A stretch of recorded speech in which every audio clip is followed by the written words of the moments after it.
Денеска сакам да зборувам точно на ова, што го гледате тука на слайдот, она и вистината ќе ве ослободи.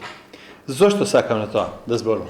Пред неколку години, пред повеќе години всушност, јас бев во Македонија во еден тим и работевме радио емисии за деца и за возрастни во тоа време доста, и секој пати кога започувавме точно со овој стих. И ќе ја познаете вистината, и вистината ќе ве ослободи. Зошто ни е тоа важно? Важно ни е затоа што сите ние во известна смисла, барем секој од нас, бара нешто да каже ова е вистина, сакам за него да се држам и да стоиме на тоа нешто. Интересно е колку се овие познати или колку се фамилиарни овие зборови и вистината ќе ве ослободи. Заради тоа што кади да се завртите, во која професија или како сакате да се завртите, ќе ги видите овие нешта. Ќе видите дека има различни толкувања. Вие можете во филозофијата да кажеме, ќе ви рече дека вистината ќе ве ослободи е вистина, така е, тоа е во ред, тоа е точно. Па и старите филозофии, грците на времето и Платон на едно место кажува дека реално можеш, ако се спознаеш себе си, ќе бидеш слободен. Ќе бидеш многу слободен, ќе можеш да се ослободиш од сите стеги и така натаму. Упростувам малку, ама тоа беше поентата. Во психологијата, на пример, толкувањето е ова: кажи ја вистината. Кажи си што мислиш дека е вистина пред другиот, без разлика дали ќе го боли, дали ќе уништиш нешто, дали ќе опропастиш. Ти издуши си се, кажи си се што имаш и ќе се ослободиш. Ич да не те интересира што мисли другиот. Ич да не те интересира другите работи. Таа вистина што ти ќе ја прифатиш, таа ќе ти даде слобода да правиш се што сакаш, како сакаш и кога сакаш. Тука се јавува не проблем на вистината, што денеска да кажеме е многу сериозен. Именно, ние многу пати зборуваме денеска за вистина, ама луѓе ќе ве прашаат: а чија вистина? Која вистина? Мојата? Твојата? Сите ние имаме по некоја наша, викаме, вистина.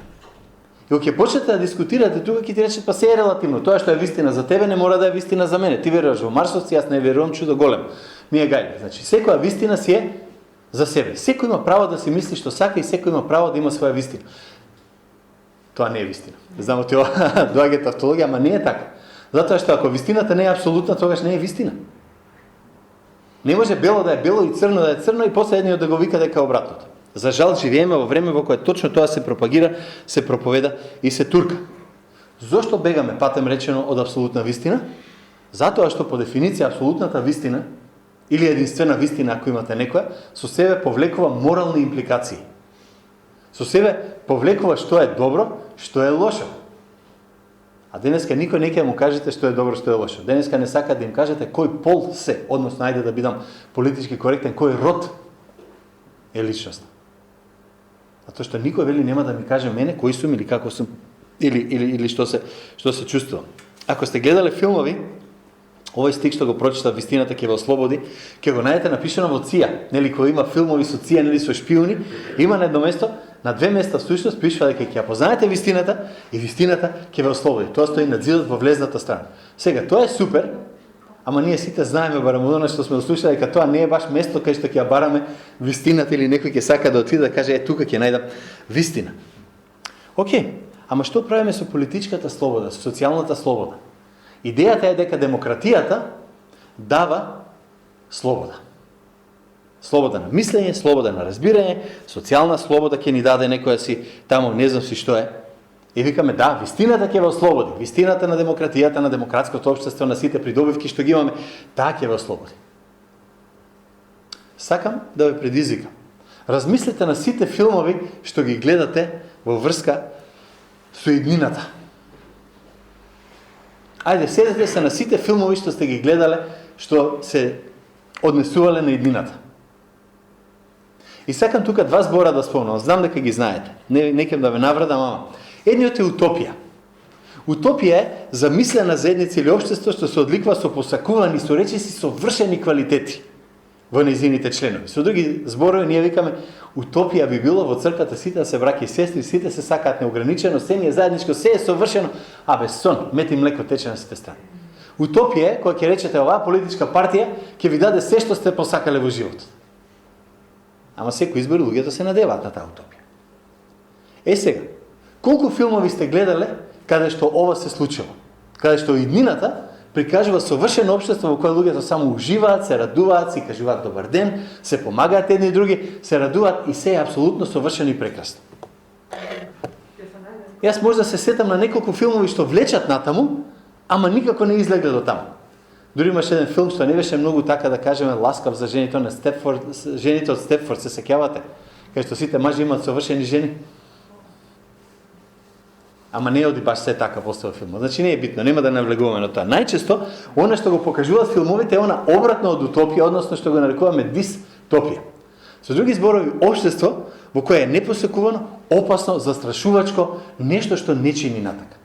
И многу интересно е дека сите овие луѓе што зборуваат дека нема апсолутна вистина, сите овие што зборуваат дека секој има право да има своја вистина, сите се надеваат дека иднината ќе биде подобра, а Холивуд прави филмови во кои иднината е прикажана како ужасна. Ајде размислете малку на тоа, ова како вовед го кажувам сега, ова не е мојата проповед. И ако веќе некој пати решите да читате, ќе најдете две книги кои беа остава на сето тоа. Алдус Хаксли, она Врли нови свет беше на српски, не знам на македонски, не сум ја читал. И другата, сите што ја фалат, 1984. Нели на Орвел. Една дистопија, едно општество во кое сите се еднакви, ама има поеднакви од другите, каде што секој има право на глас, ама нема баш секој право на глас, каде што се знае кој го има, кој го нема. И тие сите зборуваат всушност за две групи луѓе. Тие што управуваат и тие што се управуваните. И ќе кажат на крајот, тоа е вистина. Сега, многу често, ако читате сега по Запад, особено во Америка, се зборува за робство, за проблемите со робството, со робовладетелството во минатото и така натака. И сите зборуваат за едно робовладетелство, ова сакам мост да ми биде сега, за кое е всушност човек кој е собственик на друг човек.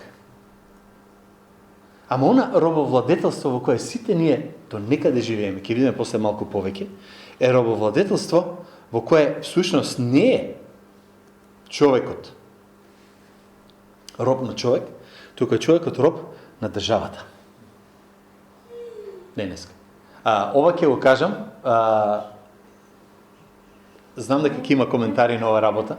Јас верувам во слобода на личноста, јас верувам во слободата на секој, не сум антиваксер, не сум проваксер, не сакам тие работи да ги кажам, ама има едно робовласничество во кое сите ние поминуваме веќе подолго време и сакам да го врзам со ова за слобода што ја зборувавме тука, кога државата сама всушност ти кажува што да правиш и како да правиш, кога си роб, кога не можеш да избегаш од тоа да ти кажат што да направиш.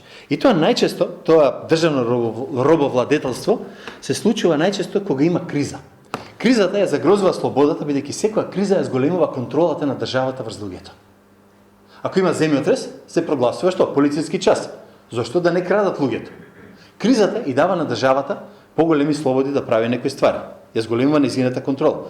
Второ, кога колективот ќе стане поважен од личноста. Кога групата, кога ќе се рече дека за оваа група поважно е сите да поминат поарно, отколку тебе да ти арно. Со други зборови ќе донесеме закон кој ќе му врши работа на мнозинството и некој ќе загази. Вика, што правиме со индивидуата? Индивидуата се губи. Тогаш државата има многу поголема контрола. Масовна психоза. Се сеќавате како беше пред 2 години кога започна оваа ситуација со пандемијата. Грабање тоалетна хартија, купување маски, замотување сите, психоза до несвест. Значи до безсвест. Контрола на информации. Зошто контрола на информации? Најдете, кажете ми еден вебсайт денеска на кој ќе прочитате честно, искрено мислење кое е чврсто, засновано на факти и кој ќе биде авторитет. Не може. Зошто? Затоа што вика тоа е вистината на тој научник, не е вистината на овој научник, не е вистината на оној научник, не е вистината на оној таму што не знае ни да чита, ама знае да куца на Facebook и ќе си напише своја вистина. И секој си има право да си направи што му душа сака. Многу интересно е дека сите овие ствари за државата да ги спроведе и треба можност да им даде на луѓето да се издишат. А тоа е дозволување на секаков вид на неморал, хедонизам ако сакате, каде што секоја индивидуа може да си прави што сака, да стане колку што сака неморална и па никој да каже тоа е лош. Може да правиш што сакаш и не може да бидеш лош. Ние имаме трагедија, 45 луѓе загина, ние се уште немаме кој е виновен. Имаме трагедија со друг автобус, па се уште немаме виновен. Имаме проблеми во државата 30 години од независноста, се уште не знаеме кој е виновен. Нели, ама затоа секој може да прави што му душа сака, секој се дават слободи и права колку што се сака и колку што се може, Не за да се прави добро, туку да се греши. Една нешто многу битно, постојано испорачување, безумна, неважна, нон-стоп забава. Наједноставен начин да контролирате човек е да го заглупиш. Ево ќе седнеш да поминуваш време пред мобилниот телефон, кога цело време си на Facebook, на YouTube, на било каде таму, на Instagram, како сакате, на TikTok, ти се занимаваш, интересно ти е. Ама ништо не се случува. И стануваш се позаразен, се пороб, се повеќе и се повеќе роб. Нешто многу важно е слободен пристап до субстанции кои предизвикуваат зависност. Што се чудите дека се легализираат дрогите? Вика меки дроги, тврди дроги. Што сте ги легализирале, сте му дале дозвола на човекот да не биде свој. И тогаш можеш да го манипулираш. Много едноставно. Има и друго мислење за ова, ама тоа друг пат во некоја друга проповед. Многу битна работа изолација човек од човек. Најлесно се станува роб кога се изолиран од другите, бидејќи така ја контролираш приказната. Затоа христијанството зборува за општење, затоа христијанството е црква, заедница, збирна луѓе што седат, што се собираат заедно. Затоа што кога ги раздвоите луѓето, секој почнува да си прави некоја си своја вистина. И најголемата закана за ова државно робовладетелство, ако смеам така да го кажам, е друг авторитет. Кога има авторитет кој е поголем од државата, за верникот, за оне што вика дека христијанин, тоа е Библијата. И затоа се напаѓа на Библијата. Проверете го целиот Запад. Најмногу се плука по христијанските цркви, најмалку се плука по другите религии. Зашто? Затоа што они одат со Библијата. Вика, чекај, ако сакаме вистина, ќе ја најдеме тука. Тоа си е твое право, ама ние не сакаме да те слушаме. И ќе се најде се, само не тоа. Ќе дојде, за кој да се зборува. Најголемиот непријател е Бог. Најголемиот непријател по човечки е Библијата. И затоа сакам пак да отворите во Јован во 8 глава, да дојдеме на нашиот текст од 31 до 36 стих, да почнем со него. Тогаш Исус им говореше на јудејците што беа поверувале во него. Ако 8 глава 31 до 36 го има таму. Напишано. Ако вие останете во моето слово, навистина ќе бидете мои ученици и ќе ја запознаете вистината и вистината ќе ве ослободи. Вика тука, му одговори и рекоа, ние сме семе Аврамово и никогаш никому не сме робувале. А во моментот кога тоа го зборуваат, се под римска власт. Не сме вика робови, ама ние сме тука. А како ти велиш ќе бидете слободни? Исус им одговори, вистина, вистина ви велам, секој што прави грев, роб му е на гревот. Не на државата, не на похотите. Роб му е на гревот. А робот не останува вечно дома. Синот останува вечно. И ако синот ве ослободи, на вистина ќе бидете слободни. Ајде да видиме на кој се обраќа Исус. Тука. Да видиме. И уште поважно, која вистина и каква слобода. А кои две работи тука зборуваме за да расчистиме? И ова е прашањето. Ај видете го 31 стих. Исус говореше вика на јудејците што беа поверувале во него. Ако погледнете во 8 глава, малку порано во 13 стих, зборува дека тие беа фарисеи. Тие беа еврејски духовни водачи. Крем ала крем на религиозното општество. Зборува со нив. Во 8 глава 22 стих, повторно истите тие евреи, ова истиот муабет, истите од погоре се фарисеите. Повторно се тука. Исус разговара со религиозни водачи. И некој од нив, ни се вели тука, ако ги читате текстовите, поверува во него. И прашањето е, колку беше таа нивна вера вистинска. И сакам да ве вратам назад малку во Јован, малку поназад, 2 глава, 23 и 24 стих. Кога беше во Јерусалим на празникот Пасха, мнозина, гледајќи ги чудесните знаци негови што ги правеше, поверуваа во неговото име. Значи, додека гледаа како Исус прави чуда, мнозина вика поверуваа. Ама самиот Исус не им се доверуваше, бидејќи ги познаваше сите. Исус вика, јас не сум сигурен, односно јас не верувам дека сте вие верници, а тие околу него викат ние сме верни. Интересен еден случај. Слична работа во Јован 6 глава, мајде ќе дојдеме малку подобро. Што и да верува, не беше доволно да ги спаси. Верува во него, верува во неговото име, ги гледаа знаците, гледаа се, ама верувањето им беше слабо. Не беше она што Библијата го нарекува спасоносна вера. Истовремено може да видите во Јован 6 глава 6 и 66 стих ученици кои се нарекуваат Христови ученици, кои се нарекуваат Христови следбеници, кои не беа вистински. Таму вели тогаш мнозина од учениците негови кои слушаа рекоа, тешки се овие зборови, кој може да ги слуша? И после вика, од тоа време, мнозина од неговите ученици се повлекоа и не одеа веќе со него. Се повлекоа, веќе се замина. Дали беа вистински ученици? Дали има вистинска вера? Не. И тогаш прашањето е како да ги одредиме вистинските ученици. И ако ова вистина што го прочитавме, вистинските или правите ученици се препознаваат по тоа што остануваат во Словото. Ако сакате да имате вистински верник, вистински ученик Христов, тој мора да стои во Словото Христово. Инаку се луѓе за кои апостолот Јован зборува во 2 глава 19 стих, во 1 Јован 2:19, тие излегоа од нас, но не беа наши, бидејќи ако беа наши, ќе останеа со нас, но излегоа за да биде јасно дека не се сите наши. Знамоти ова звучи како онај стариот српски филм "Некој овде не е наш", ама ова е вистината. Не сите што се во црква, не сите што се собрани заедно, не секој што не вели Господи, Господи вика, е вистински верник. Има такви кои се робови на страна. Не некој друг. Ова е лажна вера. Или како што вика во Лука, тие веруваат за некое време, се сеќавате со посејаното семе, ама кога ќе дојдат проблеми, страдања, тешкоти, едноставно ќе си заминат. Не ги интересира. Тешко е ова слово. Извинете, јас си знам, јас имам мое, не ме интересира повеќе. Ама ти немаш темел. Ова што го имам, ми е мене повеќе од доста. Од 31 стих па читаме евреите кои веруваа во него. Ама во 44 стих, кој ќе дојде, вика вашиот татко е ѓаволот. Овие евреи викат, ние веруваме во тебе. Ти си пророк, ти си учител, ти си рави, дошол од Господа. А вика, вие сте ѓаволски чеда. И истовремено, уште во 59 стих ќе видите, вика, зема камење за да го каменуваат. Гледате колка беше нивната вера во учителот. Само што ќе им згази на жуј, само што ќе каже нешто што не им се допаѓа, ајде ќе го каменуваме. Повеќе не ни треба. За ваква вера ли сакаме ние или за ваква вера ќе зборуваме? Не сакаме за ова да биде овде. Тие веруваат, ама се уште се во царството на темнината. Евреи кои веруваат, а се спремни да го каменуваат. Лесно е човек да почне да верува. Човек може да почне да верува во христијанскиот Бог, во Исус, само затоа што бара чаре. Златен Господ помогне.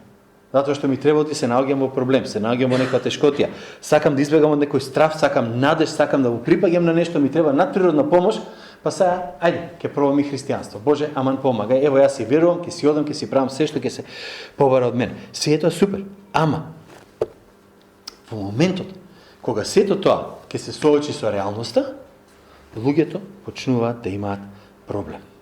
Зошто? Погледнете го текстот во Лука 14 глава. 25 26 стих. Со него одеше многу народ и тој се сврти и им рече, ако некој дојде кај мене и него намрзи татка си, и мајка си, жена си и децата своји, браќата и сестрите, па дури и душата своја, тој не може да биде, вели, мој ученик. И кој не го носи својот крст и не оди по мене, не може да биде мој ученик. Со други зборови, ако јас не сум ти прв, ти не си мој ученик. Ако јас не сум на прво место од твојот живот, ти не можеш или не си мој ученик. Ние некој пати знаеме да кажеме, леле, колку ми е драго што ја бараш вистината. Леле, колку ми е мило што сакаш да се приклучиш во мојот клуб, во мојата црква, во нашето друштво, на нашиот час. Ајде, боирам, доаѓајте тука. Исус вика, или 100% ги ми се предадеш, или не доаѓај. Не заради него. Христос знае, вика, што беше во нивото срце. Туку да не се лажеме во смисла, да не ги лажеме другите околу нас. Многу луѓе поминале низ многу цркви во Скопје. Многу луѓе дошле и отишле и вика, отпадна од верата. Стварно? Или немаше ништо, освен еден надворешен изглед на праведност, нешто од надвор само кое требаше да им покаже на луѓето, ево јас сум тука, и одеднаш во моментот кога дојде да биде вистински ученик, значи нешто повеќе, фала. До тука, повеќе од ова, јас не сакам. Или целосно посветување, или никако. Интересно е, Јован апостолот пишува во 12 глава, тамо 42 стих, но и од началниците мнозина поверуваа. Слушајте го. Само заради фарисеите не признаваат, за да не бидат исклучени од синагогата. Зошто? Од им беше помила човечката слава, отколку славата Божја. Со други зборови, ќе се идентификувам јас со Христос тајно. Не мора да ме знаат. Ја ќе си кјутам, ќе си видите што ќе правите. Јас немам што да се експонирам. Немам зошто да зборувам. Ја ќе си молчам, јас сум си верник човек. Да не ме дознаат другите, па ќе речат, и ти ли си од оние забеганите, од оние што веруваат од Библија, зашто стварно веруваш дека Библијата е вистина, ти стварно веруваш во безгрешно зачнување на Марија. Ама луд човек. Поарно, кјути си, никој да не те знае. Тајни учениците нека. Сега прашањето е, што има врска ова со вистината и со слободата? Она што почнем на почетокот, и вистината ќе ве ослободи. Сакам да погледнеме барем две работи тука. Мислам дека две ги запишам. Основата на вистинската вера е останување или стоење врз вистината. Да, ние зборуваме дека човек се спасува по вера, а не по дел. Божи дар, да не е некој да се пофали. Ама, Јаков 2.17 вика, и така верата без дела е мртва. И Мартин Лутер, што го спомнуваме сега околу реформацијата, он имал проблем со посланието на Јаков. Баш заради овие работи. Како може вика верата без дела да е мртва? Мртва е. Затоа што ако јас не покажам, ако ти не можеш да видиш дека тоа што го правам, се сеќавате на оно што го проповедав за работата. Вратите се на неа. Ако јас тоа што го правам, не го правам како за Господа. Ако внатрешниот мотив на се што правам не е да го прославам Бога, тоаш мојата вера ќе биде јас си верувам, ама оно што го правам надвор е нешто сосема друго. Имаме една дихотомија, една двојност што не држи. Плюс во Матеј 28, 19 и 20 знаете, одете и научете ги сите народи, крштавајќи ги во името на Отецот и Синот и Светиот Дух. И што? И учејќи го да го пазат сето она што сум ви го заповедал. Не вика, пушти ги само нека си веруваат и ништо. Не, ќе веруваат и ќе го направат. Ќе го запазат тоа што е заповедано тука. Ова не значи, ова не е намалува благодата. Далеко од тоа. Ама доаѓањето до Христос не е само доаѓање да кажеш јас верувам во Него. Тоа го се вика, ти стануваш мој Господар, јас станувам твој роб. Сега, кога јас станувам роб на Христос, јас не можам веќе да бидам роб на гревот. И кога ќе ја познавам вистината, таа ќе ме ослободи од што? Од робството на гревот. Јас веќе не морам да грешам. Јас веќе не сум задолжен да грешам. Или, како што тоа го нарекуваме теолошки, зборуваме веќе човекот се осветува по својата вера. Јас верувам, јас го вршам оно што Господ го бара, се гледа светост во мојот живот. Светост значи иначе одвојување, тоа го знаете. Да бидеме одвоени за добри дел. Ево, да видиме како тоа апостол Павле го напишал во Ефесијаните 2 глава 8 и 9, 10 стих. Зашто по благодат сте спасени преку вера. Нели? И тоа не е од вас, туку дар Божи. За да не се фали никој. Зашто ние сме негова творба создадени во Христос Исус, зашто? За добри дела што Бог ги предодредил уште од порано да живееме во нив. Јас ќе бидам слободен да не му бидам роб на гревот. Јас веќе не морам да сгрешам. Дали ќе грешам? Да. Боже, помагај, ама реално е дека ќе сгрешам, ти не сум совршен како Бог. Ама вика, јас нема да бидам роб на гревот. Јас не морам да го слушам таткото мој Сатана. Веќе не е тоа мој татко. Јас можам единствено да го слушам мојот Господ и додам по него. Значи, секогаш кога ќе дојдеме кај Божјото Слово, кога веруваме во Божјото Слово, ние добиваме слобода. Слобода да не бидеме робови на гревот, на она што може да не уништи не само тука, туку и за целата вечност.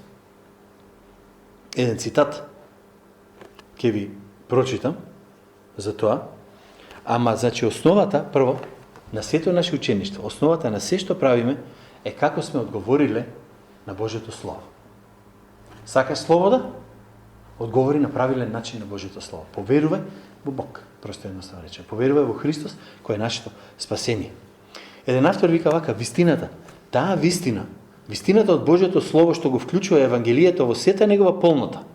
Тоа е Евангелие кое се однесува на оправдувањето, но и на осветувањето, но и на прославувањето. Кога ќе ги прифатиш и останеш во тие вистини, кога нема да се отстраниш од тие работи, тоа ќе биде потврдата дека си вистински ученик и тоа ти ја дава слободата. Нашата слобода не доаѓа од и јас ќе направам некој ритуал кој мене ќе ми даде слобода. Бидејќи штом го завршам ритуалот, ако стварно ме ослободуваше, немаше да мора да го повторам. А бидејќи морам да го повторам, и морам да го повторам, тоа е ритуал, не е ритуал, значи е нешто што постојано се повтара, ние викаме јас немам слобода. Единствена слобода е кога Синот ќе не ослободи. И затоа зборуваме за слобода, која ни вика ќе ја запознаете вистината како што е откриено во Словото Божие. Вистина во која нема да се правиме тоа што не сме. Ама ние вика сме чеда Аврамови, се сеќавате? Ние никогаш не сме биле робови. Од Мидо Персија, од Месопотамија, од Египет, од мали милион места робува. Во моментот, како што кажав на почетокот, тие се робови. А вика ние не сме робували. Денешниот човек го вели истото. Ти му викаш, човече, ти си роб на гревот. Не, јас не. Јас на никој не робувам. Јас сум си слободен во цел. Стварно? Ајде се фатиме на најглупавото. Цигарите. Вика, многу е лесно да се откажеш од нив. 100 пати сум се откажал до сега. Стварно? Па се враќаш назад. Робуваш на нешто. Роб си на благо, на солено, на месо, на не знам си што. Можам, ја сето тоа, кога сакам ќе се откажам. Роб на спорт, кога сакам ќе се откажам. Роб на кладилница, кога сакам ќе се откажам. Хај откажи се. Ќе биде? Ама не сум роб. Не викаме зависник, викаме роб сега тука, нели, во овој случај. Тоа сакаме да го спомнеме. Нема. Исус вика, да, имате робство. Секој што прави грев, роб му е на гревот. Значи, секојаш кога ти и јас правиме грев, ние му робуваме на гревот. И имаме Господар кој е лош. Слобода е слобода од робството на гревот. Каде што Исус вика, јас сум слободата. Јас сум вистината, тука го кажува. И јас реално не сакам да зборувам дали ќе има утопија или дистопија на крајот. Библијата зборува за тоа дека нештата ќе стануваат се полоши, дека Господ не се врати. Реалноста ни покажува дека нештата стануваат се полоши и викаме сите, нели, Господи, дојди. Нели, врати се Господи, Мараната. Како беше тоа? Да можеме, викаме, едвај чекаме да прекине овие маки, овие страдања, овие тешкоти. Што иде во иднина? Стварно не знам. Знам едно што е реалност, затоа што тоа е реалноста во која живееме, дека државата секој пати ќе сака што повеќе и повеќе да има контрола на тоа што се случува. Тоа го знаеме, тоа е реалноста од многу причини, и од арни и од лоши причини. Знаеме дека политиката секој пати ќе ни ветува некоја убавина до година, убавина утре или други ден, која не неопходно ќе ја исполни. Најчесто не се исполнува, барем моето 30 годишно искуство во држава ми покажува дека тешко се исполнувале некои работи што се кажани. Ама ние не зборуваме за политичка слобода, не зборуваме за социјална слобода, не зборуваме за економска слобода дури. Имам се што ми треба, можам да правам колку сакам. Како беше оне? Душа моја, имаш блага за многу години, јади, пиј, весели се. Пак немаме слобода. Затоа што се плашиш ти некој ќе ти го земе, се плашиш што ти ќе ти девалвира парата, се плашиш дека нешто ќе се случи, стално има проблем. Ама реалноста пак од друга страна е дека денеска е многу популарно да се зборува за вистина, многу е популарно да се зборува за слобода. Секој сака да е слободен, секој сака вистината негова да биде на сите. Сите ја бараат. Ама за жал компромитирано. За жал ја бараат на погрешно место, на погрешен начин. Зошто ќе кажам тоа? Заради тоа што не ја бараат таму кај што има, ја бараат својата вистина. Ја бараат својата слобода. Мојата слобода на сметка на се едно ми е чија. Знаете што се случува во мене внатре кога ќе видам човек на паркинг доле кај нас во Ново Лисиче, кој ќе паркира кола на 3 паркинг места, искосен. Тој има слобода да се намести како сака. Јас имам слобода да се нервирам, оти ми ги изгазил моите права. Мојата вистина е, треба да биде вака наредени колите. Неговата вистина е, јас си најдов место, моје си. Никогаш нема да се согласиме за една вистина сите. Ако немаме апсолутна вистина, која ќе биде надвор од страна. Тоа е вистината. А вистината, според Ефесијаните 4 глава, 21 стих, проверете, е во Христос. Што е вистина е стално проблем уште од Пилат навам. Знаете. Што е вистината? И Пилат се чудеше. Ако си циничен, како него, немаш многу шанса. Евреите, пак ја речем, не сакаа да прифатат дека биле робови, не сакаа да прифатат дека направиле белја. Исус пак ги враќа на основата. Кога грешиш, роб си на гревот. Не е важно во кој општество живееш. Во најдемократската држава на светот да си, се едно е, ти си во грев. Толку. И затоа во 39 стих Исус им кажа таму, вика, Авраам е таткото наш. Исус реагира и вика, не, да беше таткото ваш Авраам, значи ако верата беше вашата основа, вашата историја и традиција, тогаш вие немаше да се однесувате како што се однесувате. Нивната реакција, извини, ние не сме вомбрачни деца. Ние сме деца на Авраам. Ние си имаме историја, ние си имаме традиција, ние си имаме нешто што нашиот непокор си од вечноста па до вечноста ќе си оди и така натаму. Сите тоа супер, вика Исус, ама си роб на гревот. Како ќе го решиш тој дел? И ти е најдо решение да го убијат Исус. Тоа беше решението нив. Решението денеска е тргни Библијата, тргни христијанството, тргни ги моралните вредности на христијанството и ќе бидеш слободен. Ќе бидеш слободен. Не е така. Не е така. Овде. Затоа кога рече Исус дека вие ги вршите на својот татко, ѓаволот кој од почетокот ги прави белите. И многу интересно, во 45 стих само накратко вика, бидејќи јас вистината ви ја кажувам, не ми верувате. Секој од вас има соочено со ова. Кога има лажго, што ве лаже цело време, што суши лаже, во очи ве лаже, во очи гледа да ве изманипулира, ти му ја кажуваш вистината, он не ти верува. Зошто? Затоа што вика, ти си иска како мене. Јас лажам, ти лажеш, јас пробувам да ти излажам, да ти изманипулирам, значи и ти пробуваш да ме изманипулираш мене. Исус вика, причината зошто не верувате дека ова што кажуваме вистина, бидејќи сте лажговци. Ова не е многу убав текст за евангелизација. Сите вие што не поверувате во Христос сте лажговци. Ама тоа е библискиот текст. Тој вели, секој оној што не сака да прифати вистината на Христос, не ја прифаќа, не оти не ја разбира. Не оти нема јасно. Туку се вика, јас сум лажго и овој лаже. Својата мерка ја префрлаат на Бог и на Христос. Својата мерка ја префрламе на друг. Не убаво. Не ја кажува вистината и готово. И многу е интересно кога тој ќе дојде и ќе каже тука Христос, вие ги вршите делата на својот татко, и понатаму, кога ќе дојде во 47 стих, вели кој од Бога, тој ги слуша Божите зборови. А вие не ги слушате, зашто не сте од Бог. Ти си роб на гревот, вели. Сакаш слобода, ќе ги слушаш моите зборови.